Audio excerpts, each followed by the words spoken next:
आज की short analysis में हम डिस्कस करेंगे आरपी टेक स्टॉक के ऊपर। और दोस्तों ये स्टॉक को राशि पेरिफेरल्स लिमिटेड भी कहते हैं। दोस्तों ये स्टॉक अगर आप देखो तो जुलाई 2024 से करेक्शन के अंदर चल रहा है। ओवरऑल अगर आप देखो तो ये स्टॉक ने 5 महीने पूरे करेक्शन में बिता दिए। और करेक्शन में भी दोस्तों स्टॉक ने दोनों तरह का करेक्शन दिया, प्राइस वाइज टाइम वाइज दोनों। पहले स्टॉक ने प्राइस वाइज करेक्शन दिया जहाँ पर ये स्टॉक काफ़ी हद तक डाउन साइड करेक्ट हुआ। फिर स्टॉक ने टाइम वाइज करेक्शन के अंदर एक बहुत बड़ी साइडवे कंसोलिडेशन करी, एक स्ट्रॉन्ग बेस बना और अल्टीमेटली उसको ब्रेकआउट किया है। और फिलहाल ये स्टॉक को देखो तो यहाँ पर मल्टीपल पॉजिटिव फैक्टर्स एक साथ ब्रेकआउट हुए हैं, जिसके तहत ये स्टॉक करंट लेवल से अपसाइड में 17 से 18% रनअप के लिए रेडी है। लेकिन दोस्तों यहाँ पर कोई भी हमारी बाय सेल होल्ड रिकमेंडेशन नहीं है, ये प्योरली एजुकेशन पर्पज से मैं अपना पॉइंट ऑफ व्यू आप लोगों के सामने शेयर कर रहा हूँ। कोई भी पोजीशन लेने से पहले अपने फाइनेंशियल एडवाइज़र को ज़रूर कंसल्ट कर लेना। दोस्तों आप लोग देख सकते हो कि ये वो टॉप था जहाँ से करेक्शन स्टार्ट हुआ और यहाँ से कुछ इस तरह से downward sloping parallel channel stock के अंदर बनी। और जब तक स्टॉक ये डाउनवर्ड स्लोपिंग पैरेलल चैनल में था, स्टॉक प्राइस वाइज करेक्शन के अंदर एंगेज रहा और यहाँ पर back to back lower lows hit हुए। दोस्तों अगर आप देखो तो फर्स्ट लोअर लोज यहाँ ट्रिगर हुआ, सेकंड लोअर लोज यहाँ हिट हुआ, थर्ड लोअर लोज यहाँ पर और लास्ट लोअर लोज यहाँ हिट हुआ। और जैसे ही दोस्तों ये downward sloping parallel channel upside में ब्रेकआउट हुई, इसने मल्टीपल हायर हाइज को ब्रेक करके उसके अबाउट सस्टेन क्लोजिंग देकर कंफर्म कर दिया करेक्शन कंप्लीटेड।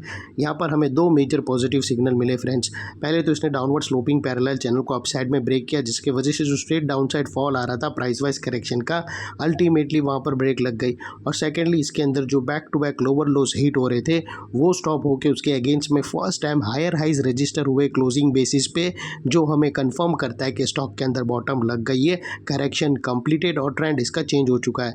करेक्शन का ट्रेंड बाय साइड की तरफ शिफ्ट हो चुका है। अनलेस एंड अनटिल यहाँ पर कोई नया लोअर लोज ना मिले या पुराने लोअर लोज के नीचे क्लोजिंग ना मिले, तब तक हम यही मानकर चलेंगे कि यहाँ पर बॉटम लग गई है और करेक्शन कंप्लीटेड। और दोस्तों बात कर लेते हैं यहाँ पर डाइवर्शन का। तो फ्रेंड्स अगर आप MACD डालकर चेक करो तो आपको यहाँ पर डाइवर्शन क्लियरली विटनेस होगा। प्राइस एक्शन की जो लास्ट लोअर लो स्विंग अगर आप देखो तो वो कंटिन्यूसली डाउन साइड की तरफ टिल्ट हुए हैं। वही MACD की ऑसिलेशन देखो तो वो अपसाइड में टिल्ट होकर यहाँ से हमें ब्रेकआउट मिला है, जो एक अपसाइड मोमेंटम पंप करेगा स्टॉक के अंदर। और अल्टीमेटली दोस्तों बात कर लेते हैं यहाँ पर चार्ट पैटर्न की। तो फ्रेंड्स अगर आप देखो तो यहाँ पर हमें एक ज़बरदस्त राउंडिंग चार्ट पैटर्न ब्रेकआउट होते हुए क्लियरली विटनेस होती है।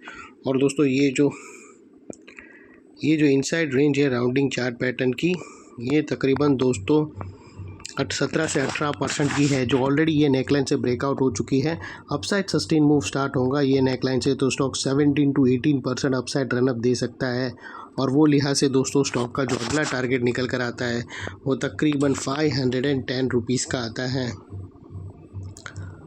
और दोस्तों 510 स्टॉक का टारगेट आता है और यहाँ पर बीच में कुछ रेजिस्टेंस है जो ये स्टॉक फेस करेगा टारगेट से पहले, उसको हम ब्लू में कर देते हैं। और दोस्तों यहाँ पर एक और चीज़ हो सकता है स्टॉक दोस्तों नेक लाइन, ये जो रेजिस्टेंस लाइन है ब्लू लाइन की, वहाँ पर रिजेक्शन फेस करे, रेजिस्टेंस फेस कर वापस स्टॉक नेक लाइन को रीटेस्ट करने भी आ सकता है। और ये दरमियान ये एरिया के बीच में दोस्तों यहाँ पर एक कंसोलिडेशन रेंज भी बन सकती है और फिर दोस्तों रेंज इधर अपसाइड में ब्रेक कर सकती है या डाउन साइड में कोई भी साइड पे ब्रेकआउट कर सकती है। तो अकॉर्डिंगली अपने एडवाइज़र को पूछ करिए यहाँ पर पोजीशन बनाना। और दोस्तों फाइनली बात कर लेते हैं स्टॉप लॉस की। तो यहाँ पर आप अपने एडवाइज़र को पूछकर ATR की हेल्प ले सकते हो या फिर ब्रेकआउट कैंडल के लो के नीचे या फिर नियरेस्ट लोअर स्विंग। जो भी स्टॉप लॉस रखो दोस्तों इतना मेक श्योर करना है कि आपका risk to reward ratio at least 1:2 या मिनिमम 1:1.5 रहना चाहिए। और फाइनली दोस्तों नेकलाइन के पास का ये एरिया बहुत ही इंपॉर्टेंट एरिया बनकर खड़ा है, क्योंकि अगर आप देखो तो मल्टीपल पॉजिटिव फैक्टर्स यहाँ पर एक्शन में आते हुए मिले। यही एरिया पे दोस्तों हमने डाउनवर्ड स्लोपिंग पैरेलल चैनल को अपसाइड में ब्रेकआउट होते हुए देखे, लोअर लोज हमें हायर हाइज में शिफ्ट होते हुए मिले, पॉजिटिव क्लियर डाइवर्शन हमें MACD के थ्रू मिला और यहाँ पर ही दोस्तों एक राउंडिंग चार्ट पैटर्न भी ब्रेकआउट होते हुए मिली। तो वो लिहाज से दोस्तों ये एरिया जो अभी तक एक स्ट्रॉन्ग रेजिस्टेंस था वो अल्टीमेटली स्ट्रॉन्ग सपोर्ट बनकर खड़ा है। और इतने बड़े स्ट्रॉन्ग सपोर्ट के नीचे क्लोजिंग बेसिस पे आप लोगों का स्टॉप लॉस रहना चाहिए, जो आसानी से ट्रिगर ना हो। और बाय एनी चांस अगर क्लोजिंग बेसिस पे ट्रिगर हो जाता है तो नो इफ़ नो बट सीधा स्टॉप लॉस देकर ट्रेड को वाइंड अप कर देना चाहिए।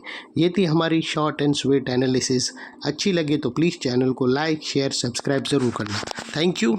जय हिंद।